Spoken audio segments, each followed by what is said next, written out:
Ladies and gentlemen, boys and girls, non-binary, distinguished guests, welcome to Ridiculous, the Life of a Clown.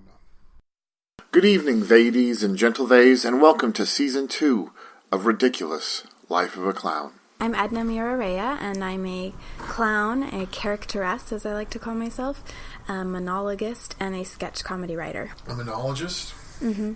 And what was the second thing you said? A characteress. A characteress. What is a characteress?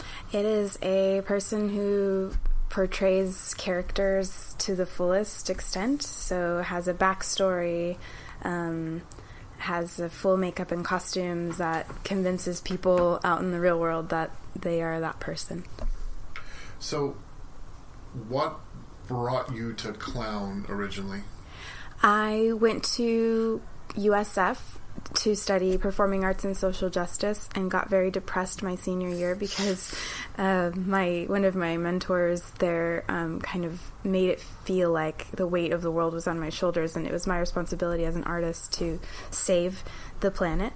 And I ran away running, screaming to clowning. I tried to do a mime show at Climate Theater, the late Climate Theater, and I couldn't find any mimes, and then I was referred to Flying Actors Studio, where I looked for mimes, but instead I ended up not finding any, but meeting James Donlin, who was running the school, and auditioning and getting into the school. And you went Flying Actor. You went a different route than most of the clowns who've been on here, who were either Clown Conservatory or Pickle or New Pickle clowns. You went a very different direction. What was your journey like at Flying Actor specifically? It was a year long. It was the first class ever, so I think we got a lot more training than... Yeah, sure. Was I not doing it right? Hi. Apparently I was not doing it right. Hello. Oh, you're doing it. I'm talking in words. All right. So what was your journey like? What was the process like at Flying Actor Studio from when you started through when you went? It was a year-long process. We were the first class, so I believe that we got more training than the following classes. We had 6-hour days, 5 days a week, and we had guest teachers come from all over the world and train us in different techniques of clowning, and we learned some buto and acrobatics, but not as much as we would have if we had just done like Circus Center or the Clown Conservatory. Now, who was the other main teacher there at Flying Actor when you were there? Leonard Pitt. And Leonard Pitt is a fairly well respected and well renowned. Yes, trained in mask, and he studied with Lecoq in France. James Donlin is a neoclassic mime, and so we got the best of both worlds. We got a lot of mask work and a lot of mime, and then John Gilkey was another future guest teacher who taught us a lot about clowning. Gilkey is the best director I've ever worked with, and he's been on the podcast before as well. Oh, great! Yeah, he's amazing. So, why do you do clown? I like to be vulnerable and make people laugh and make people think. I think vulnerability is in my dogma of clown, which I've come to realize was not the dogma I was taught, even though I thought it was. I thought this is the dogma that I was taught, but no, it's just what I got out of it. Yeah. Was that vulnerability is your primary skill as a clown. It's the one thing that makes all the rest of it work. Yeah. Clowning 101. How did you get into sketch writing? That followed the clowning at Flying Actors Studio. I had a lot of ideas, and I grew up watching Mad TV and loving it a little bit more than Saturday Night Live just because of the character elements of it. And I had this vision of performing a lot of different scenes, and I kept writing for other people, and I kept finding myself stuck because I couldn't perform all of these pieces by myself, thinking, oh, I can do mime. I can play all of the characters in mime. And then I thought, that's not enough. I have to have a sketch troupe. So I started one called Hot Giggles back in 2013, I believe, through 2014. And then I had another sketch troupe with Jill Weiss and Slater Penny called The Rub. And we were in Sketchfest in 2017, early 2017. Both who've also been on the podcast. Cool. At different points, yeah. I love them. So what was your... Out of the time that you were doing sketch comedy, are you still doing sketch comedy? I am. Tell me about that. I'm doing now my own series. I found that a lot of people kept moving away and having other things to do, and I couldn't hold a troupe together. As you saw, I had 2 troupes, so they don't hold together very long. So I had to find actors to come in and play the scenes that I was writing. And now I do a monthly series called Edna in a Bottle, where I write the scenes, get into rehearsal with a bunch of different character people, and give them the roles, and then we improvise based on the writing and kind of make it fit everybody's humor, and then put it out every month. Where is that? That's at the Bindery on Haight. It's the old Red Vic Theater. Oh. Yeah. When did that... I mean, I knew the Red Vic closed. When did it switch over? It changed hands this year. I'd say January they pretty much started doing a lot of performances there, and they have... the Booksmith took it over. So they have authors come and talk on a daily, pretty much every evening, about books, and then occasionally they have different shows like mine. How is it to produce there? It's fun. It's really simple, and the staff there's a core staff of like 5 people, so it's pretty easy. It's a small space. It's really intimate, but I really like that because people feel like they're in on the shows. Are you doing it like a traditional black box theater where you're paying for the space and then taking all the door, or how does it work there? We split the door. And I still pay for the space. Oh. So, yeah, and I pay the performers, and I try to cover up my costs and then take a little bit of pay at the end, whatever's left over. That's very difficult. Yeah. Out of the whatever's left over. When we were running the, we had a really excellent partner in Ty McKenzie at Stageworks for many years, producing when I produced the Clown Cabaret for a few years there, and there, she was always really, really good to us. But I know, we're always looking for places in town to... And Stageworks has been booked out for 3 years in a row for improv, and Ty just told me recently that finally next year they'll be open to other stuff. Yeah, so that's just... I mean, great on her that she's doing so well. Of course. Yeah. It's amazing. So, tell me about your process for writing sketch comedy. Usually something... Can we say curse words on here? Yes, as much as you like. Usually something fucked up happens out in the real world and I see it. I like observing people and situations. If I'm out with a friend and something comical happens, I tend to write it down right away. Or if something is said that reminds me of something that I already have written, or, I'll incorporate it into a scene, and then I just take a note in my phone, and then later on I go back in and I just start developing the scene based on either exactly what happened or a version that could have happened. And I try to put in wacky characters in them. Not as much as I do for my monologues, but I do have like quirky characters. So your sketch comedy writing is more documentarian. Some of it, yeah. Some of it's also ridiculous and bizarre, like stuff that would never happen. But that's based on more on like my idea of cartoons. I grew up watching a lot of cartoons, so if like I like sound effects, I have a lot of sound effects that happen in my shows. I like sound effects that don't make sense. I like to throw in a lot of weird stuff. Like I have an idea to do a sketch about mouth sounds, like not being synced up with. Mouth Sounds. Oh yeah. Neil Sicarega. Just an idea for somebody eating a dinner, and then all the sounds for the different foods like not matching up with whatever they're eating, but not being like food sounds, being like jackhammers or splashes and all kinds of weird stuff. So I think a lot of the complaint about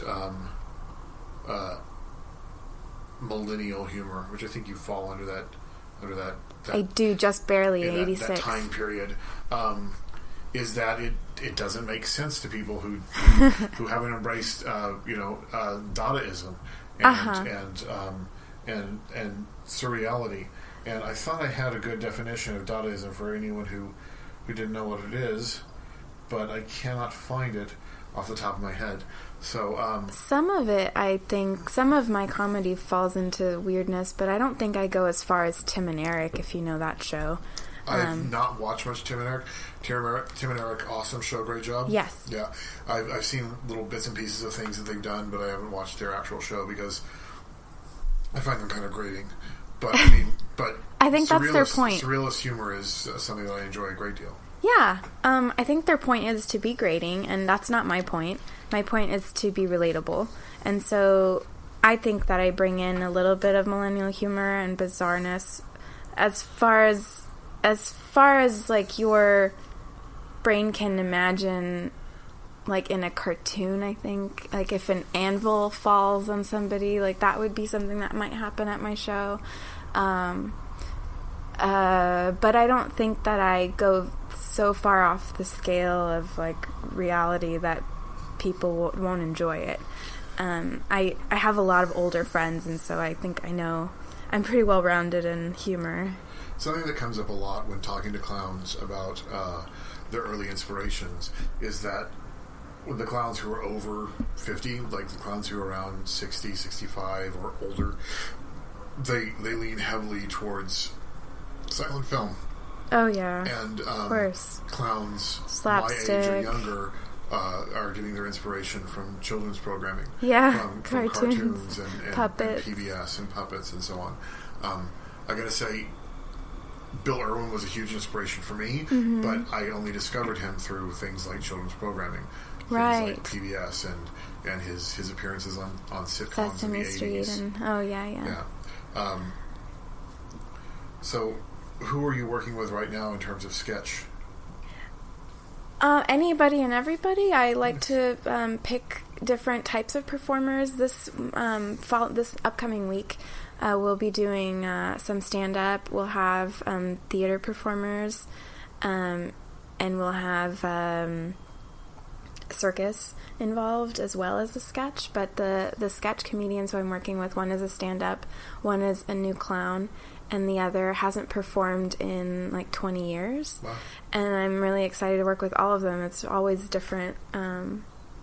Last month we had really professional clowns and actors, and the first month we had all theater people, so it really just runs a mix. Is it the same day of the month, or? It's not yet. I've been doing Wednesdays and Thursdays. Eventually it will settle on one. Okay. It's not totally consistent yet because this is a test trial. Nice. Yeah. So as a performer, where do you think your weakness lies? And not just a performer, as a creator, as an artist, where do you fail yourself? Oh man. I think I fail all the time. That's not my job. Yeah. I mean, as a clown, yeah. Absolutely. As a clown. I don't know. I haven't really thought about that. I think marketing. I'm terrible at it. It's horrible. It's the worst. I tried to bribe one of my friends into becoming my social media manager. Like, you only have to do it once a week. Just once a week, do social media. I'll give you some money. Yeah. I mean, even I have a manager named Kim Hawkins, and she's amazing and helps me with almost everything and wants to help me with marketing, but she already has so much on her plate. It's really like a full-time job for one other person, and I haven't put that together yet in my life. Eventually I may. If I get the budget for it. I want to pay somebody for something like that. So meanwhile, I've just been sticking to Facebook, not really printing flyers because I don't really believe that they help that much, and word of mouth. So, if that's your weakness as an artist, where do you think you're the strongest? Writing and performing. I guess.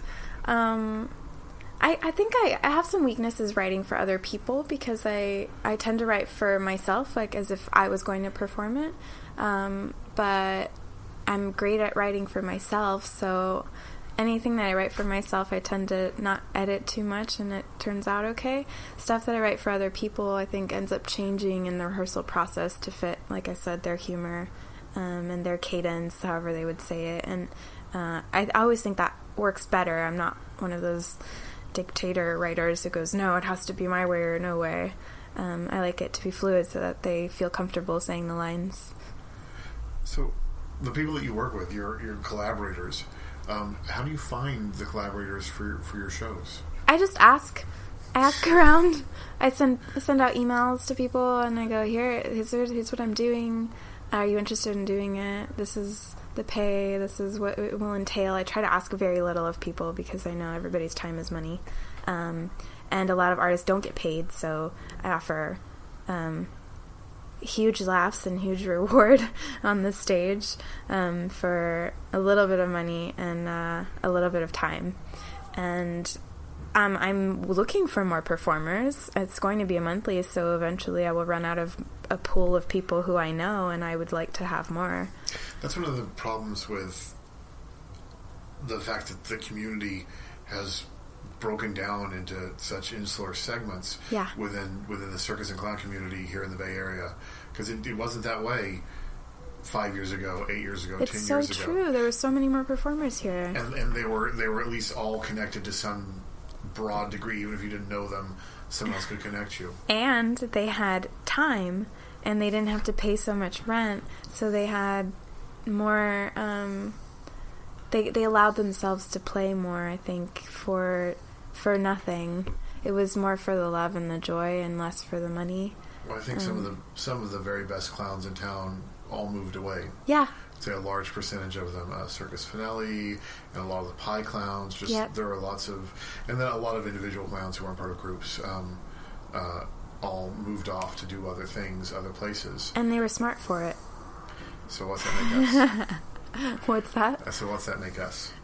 Yeah. And Suckers. producing, yeah, absolutely suckers. And producing is just a huge pain in the ass. It is. I mean, it is the direction I decided to go after I stopped, focusing specifically on performing. Yeah. But I mean, it doesn't pay off. No.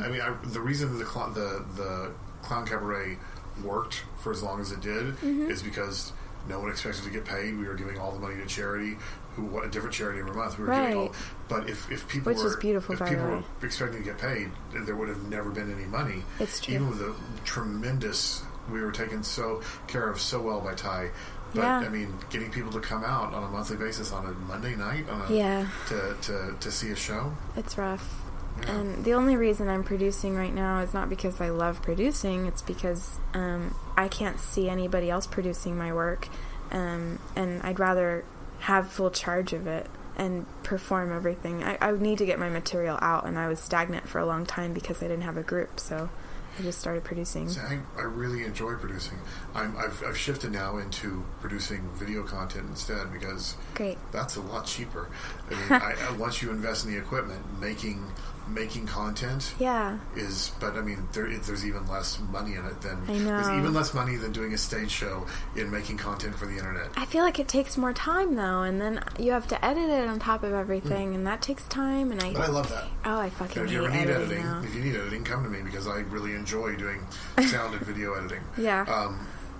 But I used to enjoy it. I used to do it for money, and I'll do it occasionally, but it's not my favorite thing in the world. Well, when we first met, you were doing tech for a show that I was producing at Circus Center. Yeah. Do you still do? You were our light tech for that, right? You were doing our lighting design or sound design? No, I was doing sound design. Sound design. Yeah, and I ran the board and everything. I did that for a while. That was a phase of my life. I'm not super interested in tech anymore. I know how to do it, and that really helps me in my shows, so I still make sound design. I used to do that a lot more for theater productions, but I haven't done that for 2 years. I did it 2 Decembers ago for Marin Theater Company for the Jungle Book, but that's the last big major show that I've designed. Now I just design for my own works, and I think that's a lot more fun, and it's a lot less pressure because I know what I'm capable of and the time that I have allotted, and I don't ask too much of myself. I I mostly create sound effects and find sound effects and then put them all together with music, and it tends to work. So,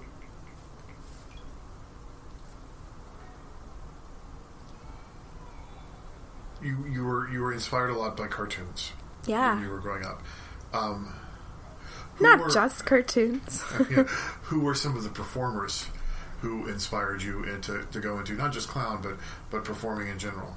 I would say the first one was Lucille Ball, because she was the one I watched the most, and she was not afraid to cry.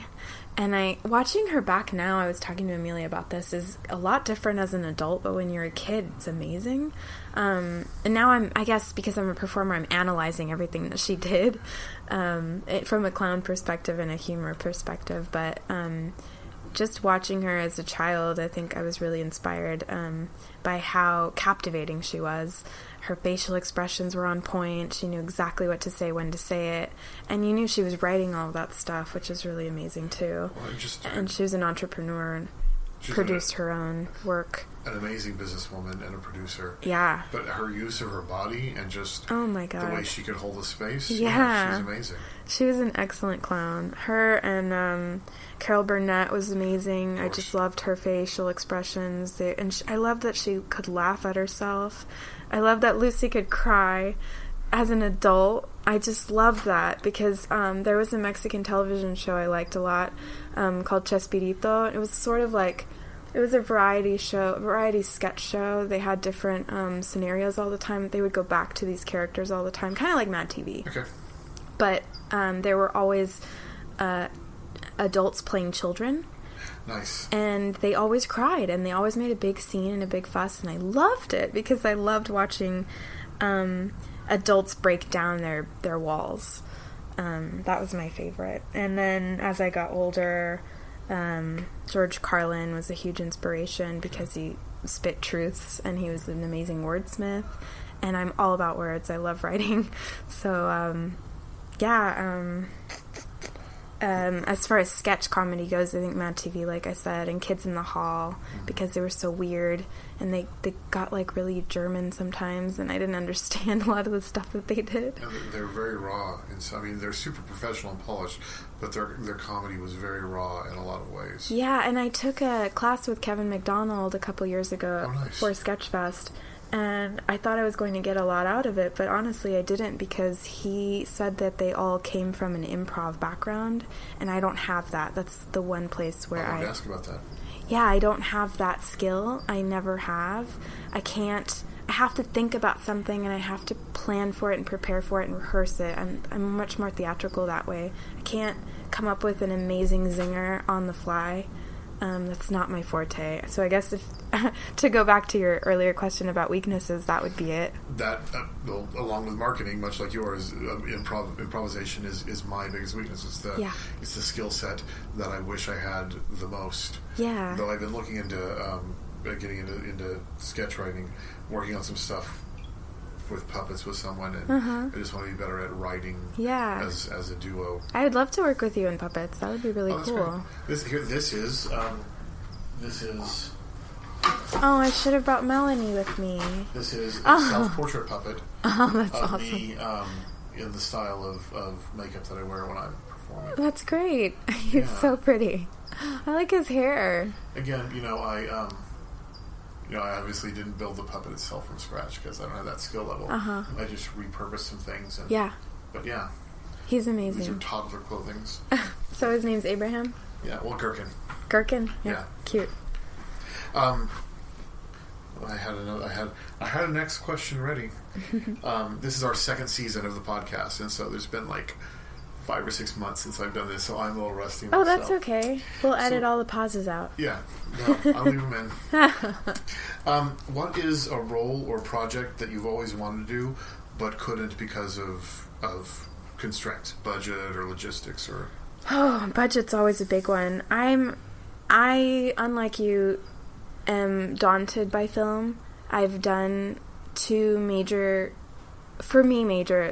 personal productions and film productions, and they've taken up so much of my time, and I I aspire to a certain aesthetic and a certain quality of film, so that's why it takes me forever to make this stuff happen. And when it comes out, it's amazing, but then people want more, and then I'm like, oh my god, I can't take another year of my life to do this. I've always wanted to make a film series, a comedy, about the restaurant industry. And I have a starting, like, series script, and I haven't been able to get my shit together to put it out there and get it done, because I feel like I need a team of people to do it.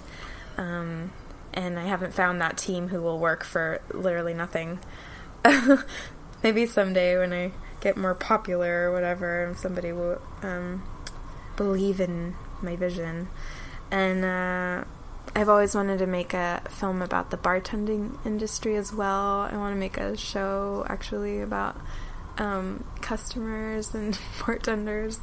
And then on other mediums, I've always wanted to tap dance to death metal and play the accordion on silks.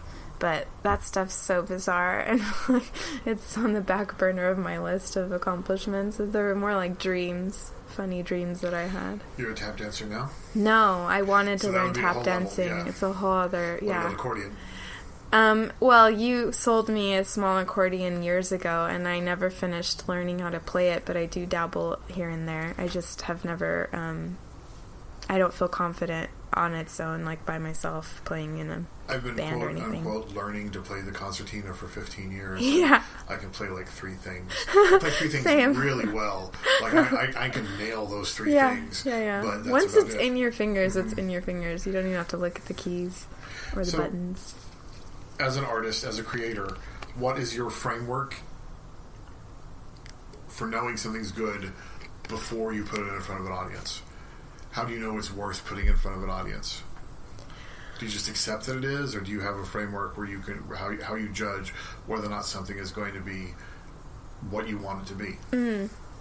I think the only way to find out if it's good is to put it in front of an audience. So I'm never afraid to put it out there. I'll show it to one person or 40 people or 60 people or 100 people, and if it's ready, it's ready, and it was awesome and it rocked. If it wasn't, then it wasn't.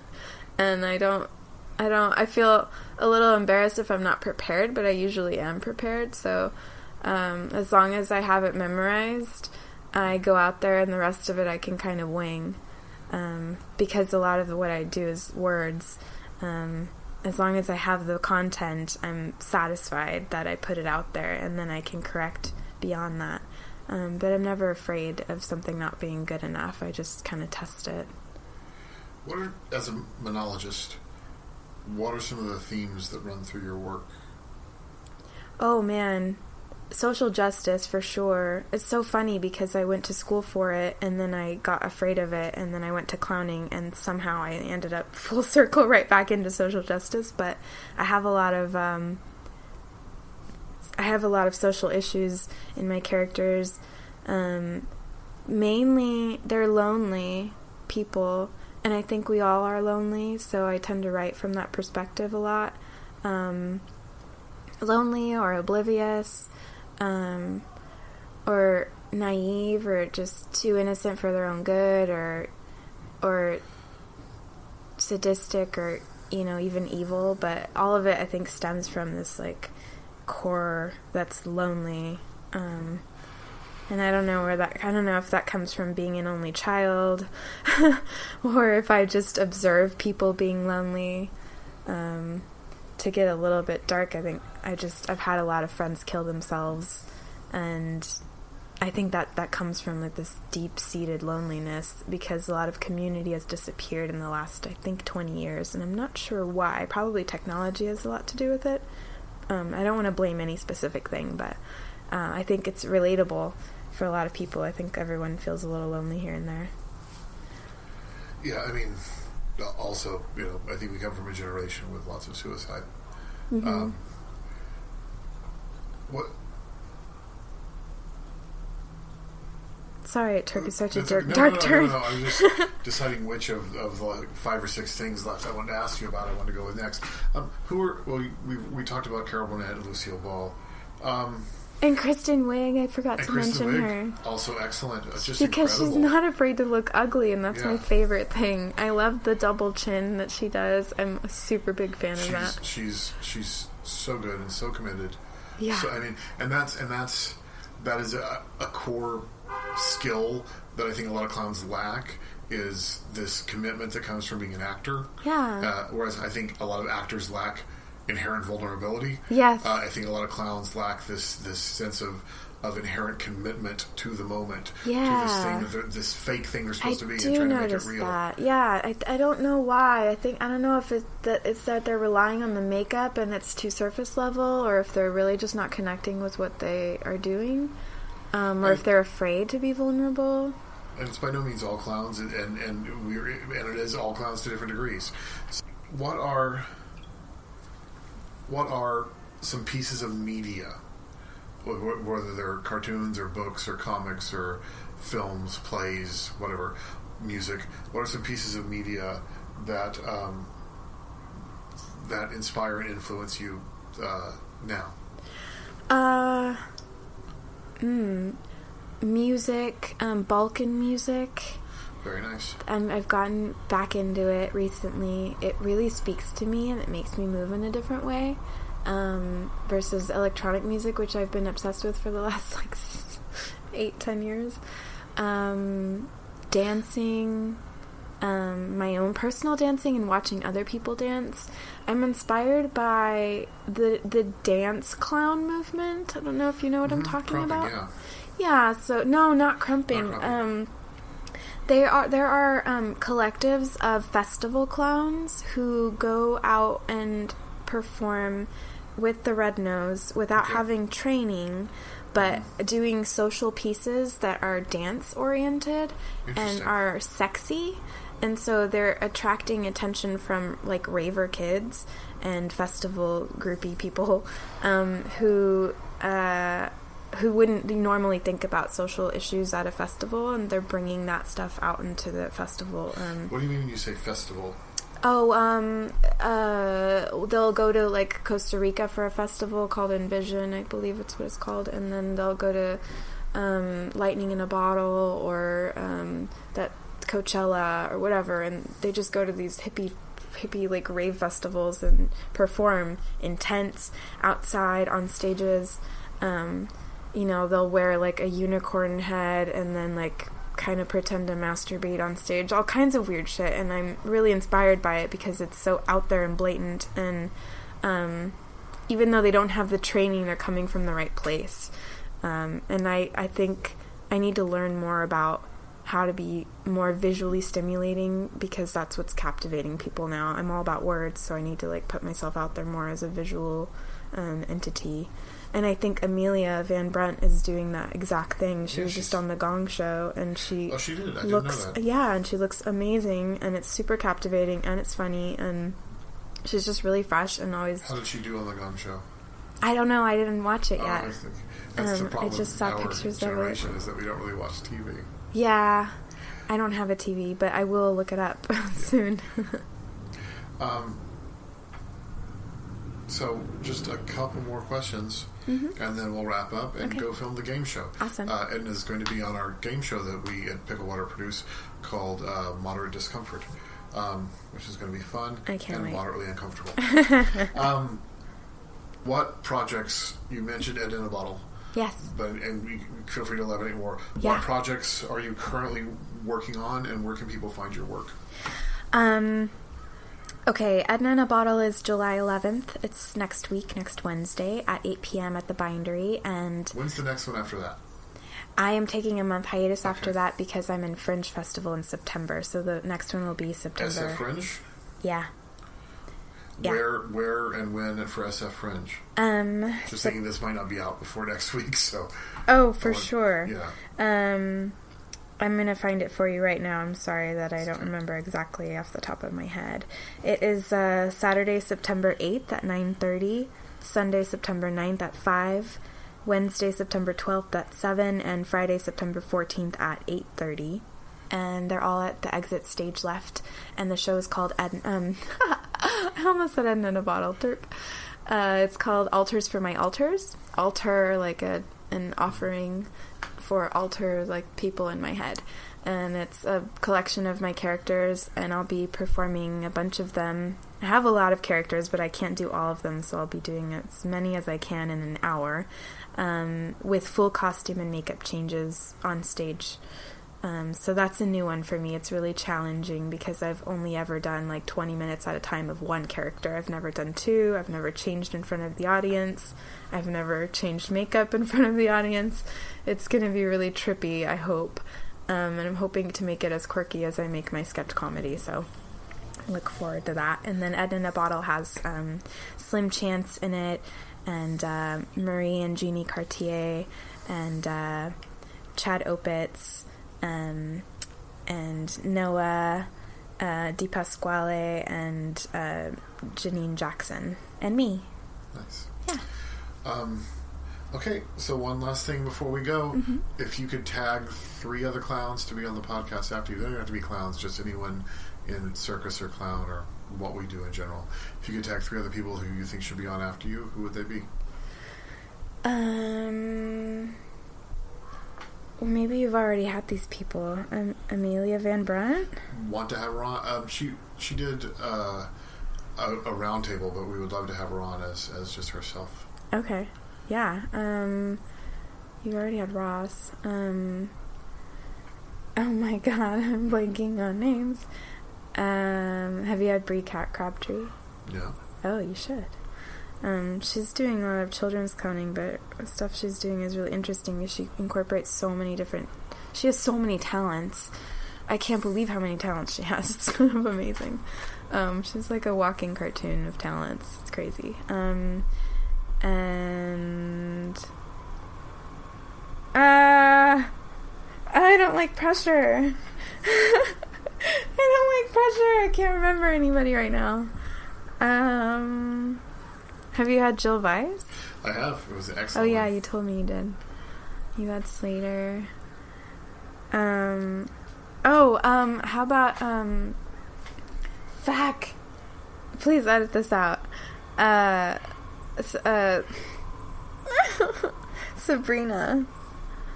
She's a bouffon. And Fenner. Oh my god, you should have Fenner on. Sabrina and Fenner. I will look them up. Yeah. Edna, thank you so much for joining us. You're welcome. Thank you for having me. Thank you for joining us today on Ridiculous Life of a Clown. This program, as always, is made possible by your support through our Patreon, which you can find through www.picklewater.com.